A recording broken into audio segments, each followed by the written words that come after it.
सुनिए, आणि भारतीय एकात्मतेचे निर्भयाने ऐसा नहीं करना है। स्मरण करीन आणि जे कर्तव्य आता मला प्राप्त होते आहे ते नेकीने पार पाडेन। ऐसा नहीं करना है। जो दिया गया है, नीचे जो रखा है मराठी में वही पढ़िए।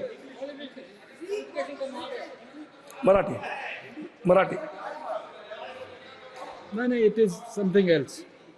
जो दिया गया है वही पढ़िए, जी नीचे रखा है जो। थँक्यू। ओके, मी नागेश बापूराव पाटील आष्टीकर लोकसभा सदस्य म्हणून निवडून आलो असल्याने गंभीरपणे प्रतिज्ञा करतो की मी विधीद्वारा स्थापित भारतीय संविधानाप्रती अनन्य श्रद्धा व निष्ठा बाळगीन। भारतीय सार्वभौमतेचे आणि भारतीय एकात्मतेचे निर्धाराने